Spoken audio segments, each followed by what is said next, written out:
Yes, thank you so much. First of all, thanks for organizing this. Thanks for inviting me. It's such a pleasure and such a great event. So thanks for building this community.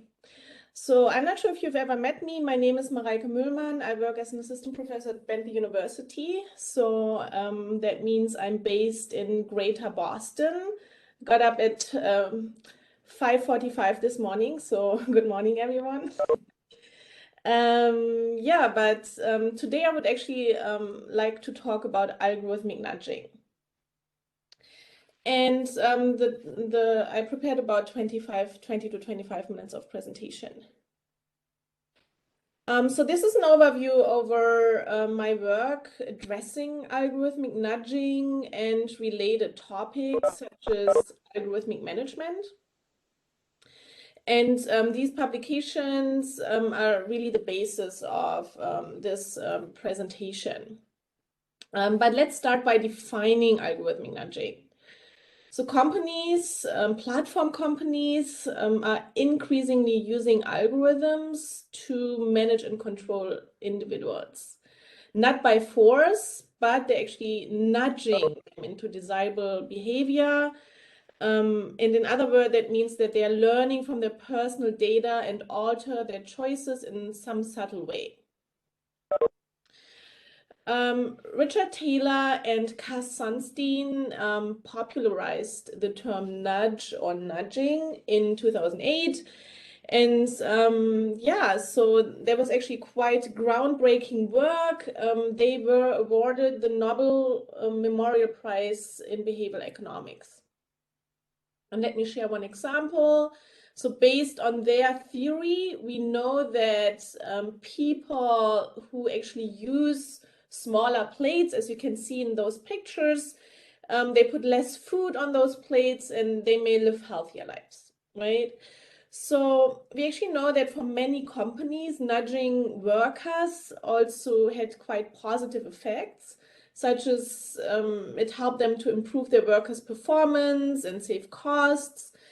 So another example is Virgin Atlantic, right? So it has been reported that they shape their employees' behavior by nudging their pilots to use less fuel. So how is algorithmic nudging different from conventional nudging as described by Taylor and Sunstein? So algorithmic nudging, I would say, is much more powerful than conventional nudging. Much more powerful than the non-algorithmic counterpart that was actually introduced by Taylor and Sunstein. And the reason here really are that due to recent advances in AI and machine learning, companies now have a lot of data on their fingertips. And they have the opportunity to really collect large amounts of data. They use these technologies to identify patterns in the data. They can develop personalized strategies, which means that they can actually change individuals' decisions on larger scale and much more effectively. Right. On top of that, they use those algorithms that can adjust to really the changing environmental variables in real time. And that makes the approach even more effective. So what is important here is first personalization and then real-time adjustment, right? Personalization, real-time adjustment makes algorithmic nudging much more powerful. Okay, so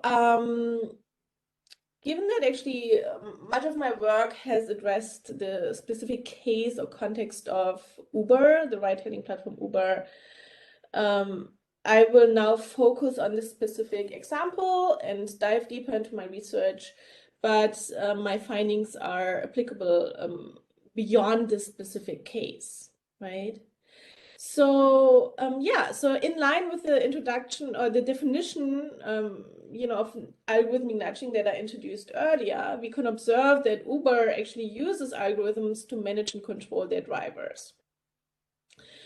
And they don't do so by force, but they're nudging them into desirable behavior, right? So for example, and you see that on the slide, actually on the right there, So that's a screenshot of the Uber app, and like, you know, information that drivers are exposed to. So push notifications that they're actually exposed to. So they're sending them push notification to incentivize them to drive longer hours, right? So that's an example of a nudge that that Uber is actually using. So they're learning from their personalized data and they adjust in real time. So given that these strategies, you know, that you know, the drivers are actually usually not aware of the fact that they're being nudged, I would argue that Uber's practices are actually ethically questionable. But I will leverage a bit later on the fact that I think that it does not have to be unethical. But in the Uber case, I would say, yes, has been criticized. Drivers are often not aware that they're actually being nudged, and that's definitely ethically questionable. So, but let me dive a bit deeper into why Uber is actually using algorithmic nudges. So in most jurisdictions around the world, Uber drivers are officially classified as independent contractors rather than traditional employees. So this is a very cost-effective strategy for Uber because they do not need to pay benefits, right? They do not need to pay their driver benefits. However, that also means that officially Uber cannot delegate drivers to show up at a specific time, at a specific place. They cannot delegate them. They cannot tell them what to do, so to say. And then this lack of control would then jeopardize the seamless service production and, you know, the service quality offered to the consumers. And that's obviously a problem, right? So one of these underlying issues here is how to control crowds without force, right? How to control crowds without forcing them to behave in a certain way. And this is actually where algorithmic nudging comes in. So in a recent study that we published in MISQ, and you can see my co-authors' names up there on the right, really amazing co-authors. So in this work, we actually focused on algorithmic nudging, and we found that it's one key sub-element of algorithmic control and algorithmic management. But let me share more details about the method and the data that we used in this paper. So as you can see on the slides, we conducted a qualitative study and we drawn a variety of data sources, interviews with drivers, but also with executives, right? Observations of drivers. We harvested blog forum entries and selected public dialogue. We then approached the data with grounded theory. And these are actually some of the first, second order, and third order codes that we developed based on the data. But let's focus on the findings of this paper, right? So on the one hand, existing information systems literature, which is largely influenced by economics, right? Economics research, it tends to conceptualize platforms as marketplaces, as multi-sided markets. And mirroring this view, we actually find that Uber is employing algorithmic matching. And the left side of the model really mirrors this perspective, right? That Uber is a marketplace and they employ algorithmic matching. So that means that the algorithm uses input and output data to match the two sides, right? Uber may employ search pricing to incentivize drivers to serve a certain location, right? Being matched to work on a marketplace, drivers often experience autonomy. They can show up to work whenever they want to, but they also experience uncertainty, right? Because they're not employed, so there's no guarantee that they're actually repeatedly being matched to jobs. So that's the left side of the model, Uber as a marketplace. However, we find that Uber is much more than just a marketplace, right? So the platform really needs to make sure that drivers show up on time, that they offer standardized, really high quality service for the customers. And Uber is actually employing algorithmic control to make sure that Uber drivers behave as desired by the platform. And the right side of the model really reflects this perspective, right?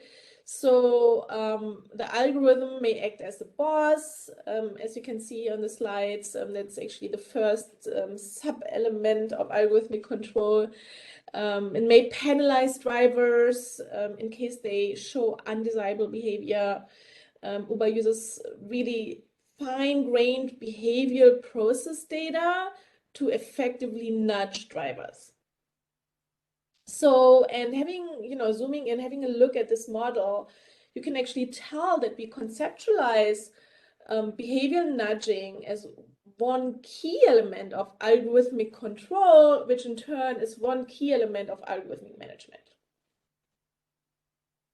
So as illustrated in this model, drivers really experience a number of tensions, such as having autonomy and feeling supervised at the same time, right? So you can tell that there's some conflict there.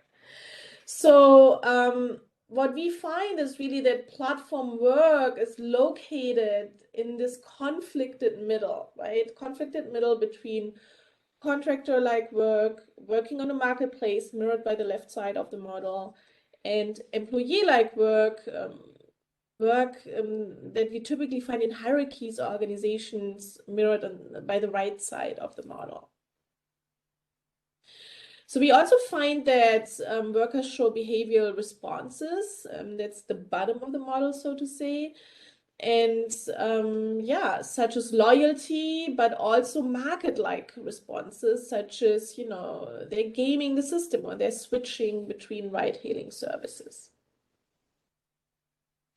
And this is actually, a quote. I brought you a quote. So our research, was actually featured on the front page of the version of the Times in 2017, and the quote really indicates that some drivers, that they flock together, that they collaborate in order to game the algorithm, for instance, to search pricing, which means that they actually get more money for their services.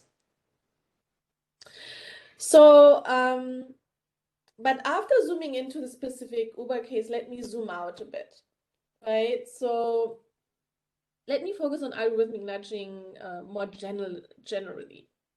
So I've mentioned that the use of algorithmic nudging in the Uber case is actually ethically questionable. And lately there has been a lot of criticism and a call for more ethics when it comes to algorithmic nudging or similar approaches. And, definitely there are a lot of challenges, right? For instance, related to privacy violations. And you talked about this before. There have been accusations that nudges really manipulate individuals, right, into behaviors that is not good for them, that is to their disadvantage. So also there's a lot of concern about, algorithmic transparency and bias. So while we've often seen the negative examples in practice, such as Uber, I personally believe that algorithmic nudging can also be used for good. And so actually I discussed that topic, at a recent roundtable, United Nations roundtable. And so what we discussed is how algorithmic nudging may actually, trigger valuable approaches or positive approaches when it comes to behavioral change and sustainable behavior, right? Nudging for climate change. So that's what we discussed there. So there are definitely organizations at the United Nations involved in these, agendas. So my argument here is that algorithmic nudging is a double-edged sword. While we see a lot of examples where nudging is used for bad, in theory, it can also be used for good. And yeah, this argument really mirrors the Taylor and Sunstein argument, because they really argued that nudging can encourage individuals to improve their own health, wealth, and happiness. Okay, so what can companies do? What can companies do? In one of my recent Harvard Business Review articles, I come up with 3 specific strategies that platform companies can implement to design algorithmic nudges more ethically. And the first one is to create a win-win situation. So I argue that organizations should implement algorithm-powered and personalized reward systems that really benefit both sides, the company and the users or workers. And I can really imagine a world where these systems really nudge workers, for instance, into their own safety, or convey a feeling of appreciation, right? So that they feel appreciated. The second one is sharing information about the data collection and storage. So companies engaging in algorithmic nudging, I argue, they really need to be transparent, right, about the collection of the data, the storage of the data. And the GDPR, which is the European privacy law, really sets a really good standard there. And yeah, it requires, you probably all know that, right? It really requires companies to provide detailed information about the nature of the personal user data that they collect and store. Well, and then the third aspect is the explanation of an algorithm's logic, right? So transparency is really crucial in order for individuals to make informed decisions whether they would like to react to a nudge or not, whether they would like to opt out overall, right? So transparency is important to really showcase that automated decision, an algorithmic decision, is not prone to racial or gender bias, for instance. And one way to approach this problem could be, and this is just one idea, could be so-called counterfactual explanations. And these would showcase what an outcome of a decision-making algorithm would have been for a specific individual if they would have different characteristics and attributes, right? So it really shows what the outcome of a decision-making algorithm would have been in case an individual would really have different characteristics or attributes. So it's a rather non-technical and simple way to share this kind of information. Okay, so let me also share other best practices that I find important in the context of algorithmic management and algorithmic nudging more generally. Like sharing information with workers, right? Inviting feedback from users or workers and involve them. Build in human contact. So we actually see that, for instance, in the Uber case and other examples where algorithmic nudging is relevant, that a lot of the managerial function actually being automated. And that often means that there's less human interaction. So workers often feel dehumanized, and yeah, they even reported in the study that they feel turned into a robot. So building in human contact would be one approach forward. And then the last one is to build trust, right? So Uber should really make sure that drivers get appropriate benefits, they're proud working for the company, and that we're back to the win-win situation that is good for the company and also for the worker. So yeah, so I think all these would be desirable strategies. But time is up, and yeah, that's all I brought. So thank you for listening, and I'm looking forward to your comments.